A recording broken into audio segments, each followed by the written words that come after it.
My dear candidate, हर Sunday को मैं एक वीडियो अपलोड आपके लिए करता हूं। जब से चुनाव हुए हैं, जब से ये एजुकेटेड अनएम्प्लॉयमेंट की बात होना चालू हुई है, बेरोज़गारी की बात होना चालू हुई है कि ये मुद्दा क्यों नहीं बन रहा है, सबसे पहले ये क्यों नहीं आ रहा है।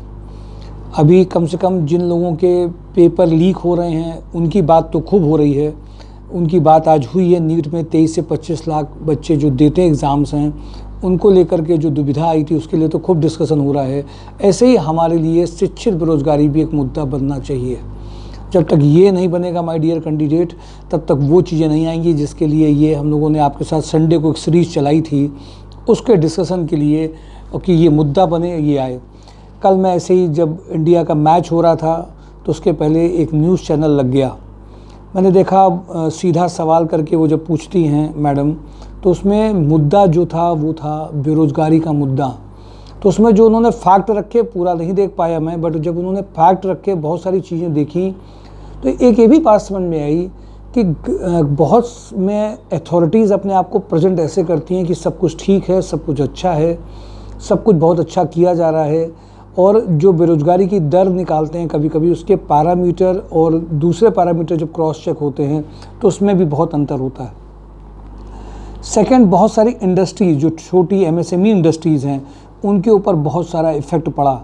चाइना से जो हमारे पास उनका पूरा मैन्युफैक्चरिंग डिपेंडेंट था, चाइना पे जब बहुत रोक लग गई तो उनकी मैन्युफैक्चरिंग पे बहुत ज़्यादा असर पड़ा, इसलिए छोटे छोटे उद्योग भी बहुत ख़त्म हुए। ऐसा एक वो एनालिसिस बता रहे थे। बहुत अभी गहराई से तो नहीं गए उसको देख पाए, या उसकी आंकड़ों को तो उतना नहीं देख पाए, लेकिन एक ये भी समझ में आया कि बहुत एनालिसिस की ये भी जब आप देखेंगे आंकड़ों का भी प्रेजेंटेशन बड़ी आसानी से कर दिया जाता है और दिखाई नहीं देता है। मैं आपसे बहुत आंकड़ों की बात नहीं करूँगा।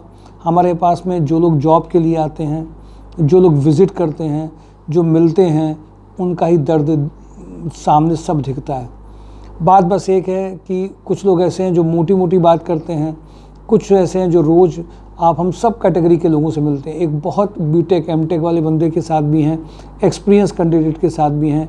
एक अच्छे कॉलेज से एमबीए में पैसा लगाया, उसके पास जॉब नहीं है, उसको जॉब ऐसी मिल गई है जो उसके कोर की नहीं है, कोर उसने कर लिया था बट उस कोर पे कोई जॉब नहीं मिली है। ऐसे रोज़ सारे केसेस हैं। फैमिलीज़ के एक्सपेंसेस हैं, बच्चों की फ़ीस जमा होनी है, उन फीस में जमा करने के लिए जो उनको सैलरी मिल रही है उससे नहीं निकल रहा है। किसी फैक्ट्री में पेमेंट लेट मिल रहा है, किसी में पेमेंट नहीं पहुंच पा रहा है टाइम से। 12 घंटे की जॉब है। अभी उनके घर में मेडिकल एजेंसी इतनी आगे थी, सब उनका खर्च हो गया है। बहुत सारी ऐसी समस्याएं को लेकर के, और उनके पास में जॉब से पूरा नहीं हो रहा है और जॉब मिल नहीं रही है। बच्चों को पढ़ा दिया, पढ़ाने में सब लगा दिया, मिले। ऐसे रोज़ के दर्द आते हैं। बट एक ये भी है कि दर्द भी आते हैं। ये एक प्लेटफॉर्म अपने लेवल पे हम लोग काम भी करते हैं कि उनकी समस्याओं को समझ सकें, जानकारी कर सकें, और कम से कम एक काम करें कि कैंडिडेट्स की मीटर चलना चालू और नहीं चालू हो। सच में ये मुद्दा बड़ा है, और इसकी अगर आप तह में जाइए, जैसे एक बच्चा जब 12th करता है तो कोई इंजीनियरिंग बनने के लिए करता है, तो इंजीनियरिंग बहुत बड़ी सोचता है, जब नहीं हो पाता है तो नॉर्मल कॉलेज से इंजीनियरिंग कर लेता है। उसको उम्मीद होती है अब ये कॉलेज हमारी शुरुआत करा देगा। जब तक वो चौथे साल में अपने जा पहुंचता है या अपने सेकंड ईयर में पढ़ता है, टेक्निकल पे जाता है, तो उसको पता चलता है कि कॉलेज जो कैंपस करेगा उससे वो उसकी प्रोफाइल नहीं मिलेगी, वो पैकेज नहीं मिलेगा, बाहर का खर्चा निकल पाएगा। कुछ ही हैं जो अपने लेवल पे, रेफरेंसेस पे, या वहाँ पे टेस्ट ले करके वो पहुँच करके उनको जॉब लग जाती है। बट मेजॉरिटी उसको वो चीज़ें नहीं मिल पाती हैं जो चाहिए होती हैं जिससे उनकी अर्निंग और घर के खर्चे चल पाएँ। आखिर क्यों ऐसा? सिर्फ एक कारण है माय डियर कैंडिडेट, हम आज भी, हमारे पेरेंट्स, हमारा समाज, हमारा घर पढ़ाई के लिए बहुत परेशान है, शिक्षा के लिए बहुत परेशान है। एक है बेसिक एजुकेशन, एक है एक अच्छी जॉब पाने की बात। क्या आज मैं बात करूं, एक बंदा बीकॉम है, क्या उसको मैं जॉब दिला सकता हूं? बिल्कुल। इंटर्नशिप में भी उसको एक अच्छी जॉब नहीं मिल पाती है। टैली आती है, कोर्स कर लिया, क्या जॉब मिल सकता है? नहीं मिल सकता है। सॉलिड वर्क में काम किया है, ऑटोकैड में काम किया, क्या उसको एक अच्छा जॉब मिल सकता है? उसके पास कंपनी का नाम या एक्सपीरियंस नहीं मिल पाता है। इन समस्याओं का निदान है क्या? ये बात समझने की है। आज ये जो शिक्षित लोग हैं, जिनके घर में मिडिल क्लास लोग, उनको ये जो शिक्षा है, ये जो पढ़ाई है, उस पढ़ाई के अलावा भी बहुत कुछ चाहिए। पढ़ाई के अलावा बातचीत करना कैसे है, कैसे अपनी बात को रखना है, किस जॉब के लिए हम जा रहे हैं, कौन सी जॉब चाहिए, उस जॉब में क्या है, उन कंपनीज़ में क्या मैन्युफैक्चर होता है, ट्रेडिंग कंपनी है, ये जो जानकारियां हैं उस कंपनी में काम करने के लिए वहीं पे जो बंदे काम कर रहे हैं उन्हीं के साथ काम अगर किसी बिलिंग की प्रोफाइल में करा दिया जाए तो जॉब लग जाती है। अगर किसी को जीएम लेवल का प्रोफाइल है तो जीएम लेवल के प्रोफाइल में उनको किस जगह करके आए क्या, ये जो नॉलेज है, ये जो एजुकेशन है, ये एजुकेशन काम करती है। माय डियर कैंडिडेट, हम सब में एक पहले अवेयरनेस चाहिए। हमारे देश का एजुकेशन सिस्टम एक बेसिक एजुकेशन दे करके आपको एजुकेटेड कहला सकता है, पर आपके लिए एक जॉब, एक प्रोफाइल, एक ऐसा पैकेज दिलाने में बहुत ना के बराबर कॉलेजेस हैं जो वास्तव में अपने यहाँ पे इस तरह का प्लेटफॉर्म देते हैं जिसमें उनको एक बेस्ट कंपनी मिल सकती है। माय डियर कैंडिडेट, जब मैं बात करता हूँ रोज़गार की बात, समस्याओं की बात, कि ज़रूरी है भाई हर घर में जॉब, पढ़ाई के बाद ज़रूरी है, बट इसके लिए एक बात और समझनी, जॉब देगा कौन, इंडस्ट्रीज़ देंगी। इंडस्ट्रीज़ केवल एजुकेशन के बेसिस पे कैंडिडेट को पैकेज प्रोफाइल बहुत कम दे रही हैं। कोई उनके यहाँ ट्रेनिंग मॉड्यूल नहीं है ऐसी कुछ कंपनियों में हो सकता है, पर नॉर्मली नहीं है। रिजल्ट ओरिएंटेड कंपनीज़, पूरे काम को संभाल लेने वाली कंपनीज़, क्योंकि उनकी अपनी अलग प्रॉब्लम है कि उनको और जगह पे भी देखना है और बहुत सारी चीज़ें भी देखनी हैं। सेकंड एक बात और भी आ रही है, आजकल जो कंपनीज़ का जो फॉर्मेट है, जो स्ट्रक्चर है, जो उसमें काम करने वाले जूनियर मिडिल सब लेवल पे हैं, वो सब एक ऐसे क्योस, ऐसी परेशानी के बीच में हैं जो कहीं ना कहीं इतनी बड़ी दिक्कत देता है कि वो ये समझ ही नहीं पाते, इतने बड़े क्योस, इतने बड़े कन्फ्यूज़न में हैं कि क्या रियल में सही चीज़ है क्या, उनको पता ही नहीं चलती है। इसलिए माय डियर कैंडिडेट, मैं बात करता हूँ कि हम लोगों ने जो एक्सपीरियंस किया कि ये जो बेरोज़गारी वर्ड है, इस बेरोज़गारी के लिए बेसिक और कन्वेंशनल जो पुरानी शिक्षा नीति से शिक्षा से जो चल रहा है कि हम गए पढ़ाई कराए कर लिए, कुछ बड़ी चीज़ देखने लगे, कुछ एग्ज़ाम्स देखने लग गए, उससे हमारी अर्निंग और हमारे घर पे प्रभाव नहीं पड़ रहा है। इसलिए मैं आप सबको एक बात कहूँगा, जागिए, समझिए पहले कौन सी चीज़ छोड़नी है और क्या पकड़ना है।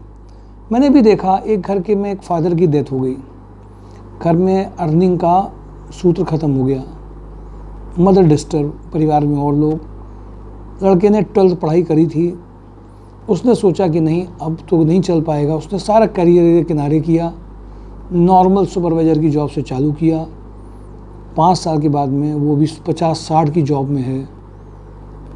वो समझ गया, कंपनी पूरी संभालने लग गया, किसी इंडस्ट्रीज़ को पूरा अपने अंडर में कर लिया और मालिक को इतना लॉयल, इतना बढ़िया बंदा नहीं मिल सकता था, वो उन्होंने उसको किया और उसको अच्छा पैकेज दिया। माय डियर कैंडिडेट, ऐसे बहुत सारे उदाहरण हैं जिनसे ये समझा जा सकता है, सिर्फ हम कंपनीज़ की रिक्वायरमेंट की ओर जाएं, कंपनीज़ मांग क्या रही है, कंपनीज़ कह क्या रही है, उसके लिए अगर हमारा ध्यान चला जाए। और एक बात और, अर्निंग में आना है कैंडिडेट्स को, अपने खर्चे खुद के निकालने हैं, पढ़ाई से रिलेटेड केवल खर्चे नहीं, अपने घर के खर्चे को कुछ उसमें कंट्रीब्यूट करना है, अपनी ज़रूरतों के खर्चे निकालने हैं। ये फीमेल्स के लिए भी बहुत ज़रूरी है, केवल उनके लिए ऑब्जेक्टिव ये ना हो कि उनकी मैरिज अच्छी जगह पे हो जाए, अच्छा लड़का मिल जाए। ये माँ बाप को केवल नहीं सोचना है, क्योंकि उसके बाद भी उनके साथ दिक्कतें पड़ती हैं, उनको अपनी चीज़ें नहीं मिल पाती हैं। तो इसलिए एक इकोनॉमिकल इंडिपेंडेंसी की बात फीमेल में भी ज़रूरी है। फ्रेशर कैसे अपने आप को अच्छे प्रोफाइल में ला पाएंगे, इन सब में क्या चीज़ ऐसी होनी चाहिए कि अर्निंग करते हुए भी हम इन सब चीज़ों को अचीव कर सकते हों और जो नए अपडेट हो रहे हैं उनके हिसाब से हम अपने को बदल सकें। लेकिन ये बात ज़रूर समझनी है कि केवल आपकी उन पढ़ाइयों से कुछ नहीं होने वाला, ये माँ बाप को जागना है। मैं देखता हूँ लोग कहते हैं चलो सर कंप्यूटर का कोर्स कर लो सर, ये CCC सब करके, और कंपनी से भेजा गया, रिजेक्ट होकर चले आए। क्यों, आखिर कारण जानते हैं आप? उनके मतलब की बात नहीं, किनके मतलब की बात, कंपनीज़ के मतलब की बात नहीं है। ये बात समझनी पड़ेगी। गवर्नमेंट को भी ऐसी पॉलिसीज़ बनानी पड़ेंगी जिसमें कंपनी में कमाते हुए केवल इंटर्नशिप और वो अप्रेंटिस से काम नहीं चलेगा। वो तो दिखाने के लिए हम पे खाना पूर्ति टाइप हो गई है, सीखते भी कुछ नहीं है, आता भी कुछ नहीं है, और दूसरी कंपनी में अगर अप्रेंटिस को दिखा के स्विच ओवर कराने का प्रयास करो, वो खत्म हो गई है, वो कंपनी लेती भी नहीं। अप्रेंटिस वाले लड़के उतना कुछ नहीं आता उनको, ऐसे एक माइंडसेट बन गया है, सब बिलीफ सिस्टम बन गया है। और इस बात को आप सबको, लोगों को शेयर करना है कि एजुकेशनल प्रोफाइल्स केवल आपको मदद नहीं कर पाती हैं, बस इतनी बात पहले आप कन्विंस होइए, रेडी करिए, समाज में फैलाइए। और बेरोजगारी के लिए, अर्निंग के लिए इमीडिएट असर कौन सी पॉलिसी हो सकती है जिससे कि इमीडिएट जॉब आए। आज इस महीने में 2 बच्चों की पढ़ाई का खर्चा है, घर का खर्चा है, वो कैसे दूर होगा? उसके लिए इमीडिएट जॉब चाहिए। 4 साल बाद में अगली सरकार में 2047 तक में विकसित होंगे, तब तक ज़िंदगी कैसे जी जाएगी? विकसित होना है, बड़े प्रोग्राम करने हैं, पर छोटे प्रोग्राम्स के लिए हम सबको अपनी बात पहुंचानी है, करनी है, खुद के प्रयास करने हैं, समाज को भी बदलना है, घर में पेरेंट्स को भी बदलना है कि केवल वो शिक्षा नहीं, वो शिक्षा जिसमें कमाना है, सीखना है, बढ़ना है, आगे कमाना है। और ऐसा हो सकता है। मैं आज रोज़गार की बात में सिर्फ इतनी बात आपसे करूँगा, आओ बदलें अपने आप को, आओ बदलें उस पुराने तौर तरीक़ों को, आओ कमाना चालू करें, अपनी आवाज़ को पहुँचाएं। अब बहुत हो गया, सारी बातें हो गई। इस यूथ को जॉब चाहिए, इस यूथ को कमाने के लिए हर महीने अकाउंट में सैलरी चाहिए और इमीडिएट चाहिए, हर वीक में चाहिए। घर की ज़रूरतें ऐसी हैं, लोगों के बीच में ये बात पहुंचानी है, ज़्यादा से ज़्यादा लोगों के बीच में पहुंचानी है। और ये जॉब हंट ड्राइव जो प्लेटफॉर्म है उसके थ्रू मदद आपकी कर रहे हैं, संस्कार सोसाइटी mysurejob.com के थ्रू मदद कर रहे हैं। पर इस मुद्दे को आवाज़ बनाइए अपनी, कि लोग मजबूर हो जाएं कि बेरोज़गारी एक बड़ा सब्जेक्ट है। हर ज़िले में, हर ज़िले को 4 पार्ट में बांट कर दीजिए। जितना यूथ है, जितना अर्निंग मेंबर वाला, जितना शिक्षित है, जो रह रहा है, जिसके घर में दिक्कत है, उसके लिए छोटे प्रोग्राम, इमीडिएट ज्वाइनिंग की बस बात करनी है। उसके अकॉर्डिंगली वो क्या कर पा रहा है, उसकी मैपिंग करके, उसकी स्किल मैपिंग करके, उसको उसके हिसाब से कमाते हुए कैसे उसके घर के खर्चे में कर सकते हैं। और ये किया जा सकता है। अगर हम कुछ लोगों को जॉब दे सकते हैं तो एक बड़ा सिस्टम कुछ लोगों के साथ में, साफ नीयत के साथ में कर सकता है। लेकिन आप बिना आवाज़ अगर बनेंगे नहीं, हो नहीं पाएगा ये। माय डियर कैंडिडेट, आज रोज़गार की बात यहीं पे अपनी ख़त्म करूँगा। Job Hunt drive YouTube channel को ज़रूर देखते रहिए, लाइक करते रहिए, शेयर करिए। आवाज़ बनने के लिए आपकी आवाज़ बनी जा रही है, कोशिश की जा रही है। छोटी आवाज़ ही पहले होती है, फिर यही बड़ी होती है। थैंक यू फॉर टुडे रोज़गार की बात।